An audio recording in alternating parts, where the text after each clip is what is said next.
Hello there, everybody. Ready for some first thoughts on a Friday? Yeah, I'm going to be sitting here under my little overhang in front of our barn because it's raining. It's been raining the last couple of days, off and on, along with a lot of sunshine and some hot temperatures, but enough of the weather forecast, right? What's going on with Jesus? Well, we're going to be looking at the 6th chapter of John.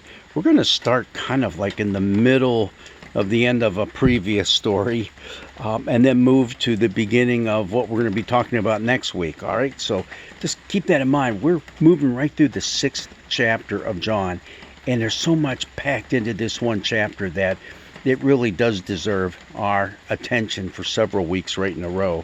So we will go with chapter 6. It'll start with verse 24 and end with 35. Okay, just that little section. Now, what's happened just before this? Remember from last week, Jesus had fed the crowd, the 5,000, with just a couple loaves and a couple fish, and they all had more than enough. And now we're going to see what's going on with this passage, because it didn't stop the people. It didn't stop the people from really wanting to get a hold of Jesus. In fact, they wanted to make him king. So Jesus is dealing with a little bit of misinformation. No, not so much that as misapplication. They are looking at Jesus at more than what they're supposed to be looking, or maybe just the wrong kind of king. They wanted a king, right? Just the wrong kind of king. So what do we have happening? They're still looking for Jesus. Remember, Jesus had kind of got off by himself, went up back on the mountain. Nobody could find him. Even the disciples couldn't, so they just took off to get to back on the other side because, hey, Passover, it's coming up, so we got to get back on the other side of the Sea of Galilee. And when they did that, they ran into a storm, and Jesus quelled the storm as he was walking on the water toward the boat. And all of a sudden now they're on the other side. They're on the other side. And the people are still looking for Jesus.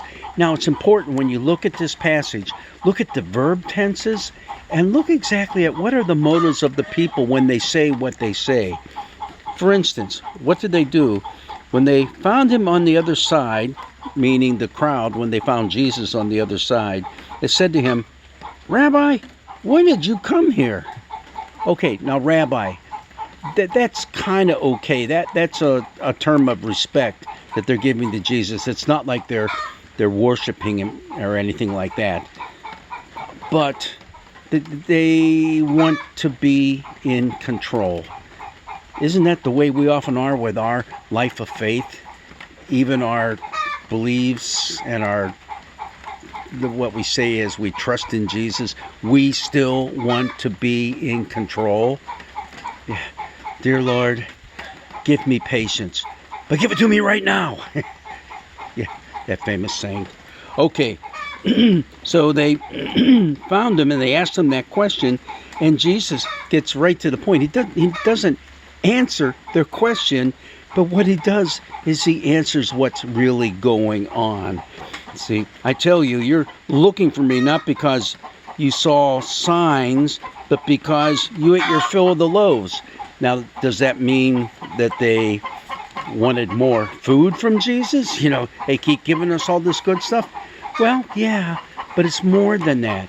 They want to be able to control Jesus as he's giving out all the goodies. Yeah, they want to be the ones who are in charge.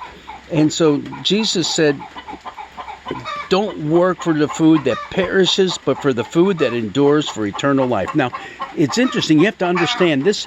Everything that's going on in John here is going back to the Exodus story, and where Moses talked to God about the people needing something to eat.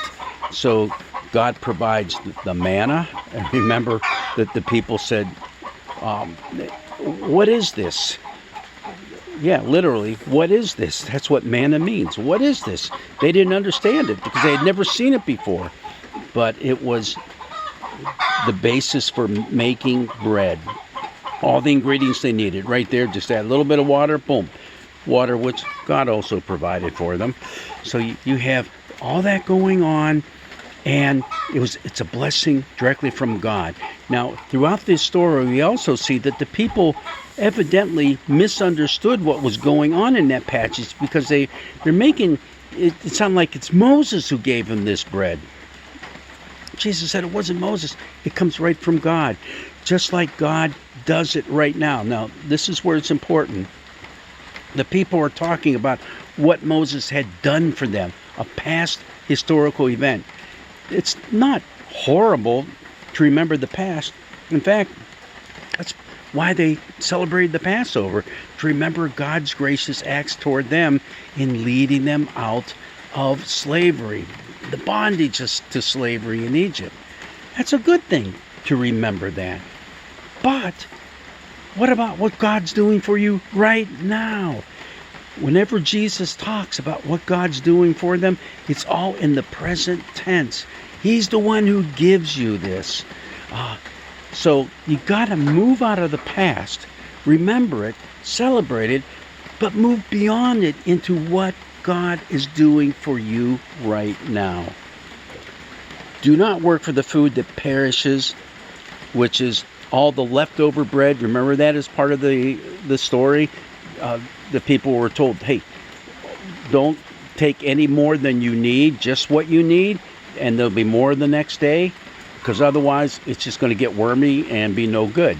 And they learned that the hard way. The same way with Jesus. I think when he told the people, hey, pick up whatever bread is left over, and they had 12 baskets full, remember that? Pick it up so that none of it may be lost. And the same word is being used there, that it won't perish. So, yeah, there's a reason why all this happens. And it's to show that God is the one who provides for us, and for us to put our hope and our trust in God. And that is all in verb tenses that say believing into, not just believing in. That kind of gives you, okay, I know about this Jesus guy. No, to believe into means I'm putting my faith, my trust in that person, in Jesus himself. All right. Let's see here. But so don't work for food that perishes, but for the food that endures for eternal life, which the Son of Man will give you. See, it's something that will happen as well. It's happening now, but it's going to continue to happen. And the people say, okay, what do we have to do to perform the works of God? Oh, well, that's another I want to be in control question. That's not the point. God does this for you. Now, if you want to talk about God working through you in the world, well, that's a whole nother ball game, and we'll get to that. But Jesus says, this is the work of God, that you simply believe in him whom he sent. Well, who's that? Jesus is basically saying, that's me, folks. That's me, folks. And then we get here, it said, very truly I tell you, it was not Moses who gave you the bread from heaven, but it is my Father who gives you the true bread from heaven. For the bread of God is that which comes down from heaven and gives life to the world. And they said to him, Sir, give us this bread always. And what did Jesus say? Our final verse for this coming Sunday. I am the bread of life. This is the first I am saying that we have in the Gospel of John. And all those I am sayings are so essential to understand who Jesus is and where we fit into the picture. Whoever comes to me will never be hungry, and whoever believes in me will never be thirsty. Again, all those verbs being literally believing into, trusting into Jesus, not just about him and oh, he's a good guy and he does great things and maybe he'll do it for me too. But no maybes about it. Put your faith and your hope and your trust in Jesus, and it will happen. Why? Because God sent him, and God put the seal of approval on him.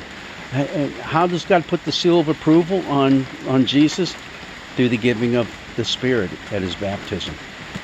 So, wow. Okay, just some first thoughts. Think about all those things as we think more about bread, and as you go to the communion table this week, in whatever fashion and form you may be doing that, just remember, he is the bread of life. God's blessings be with you.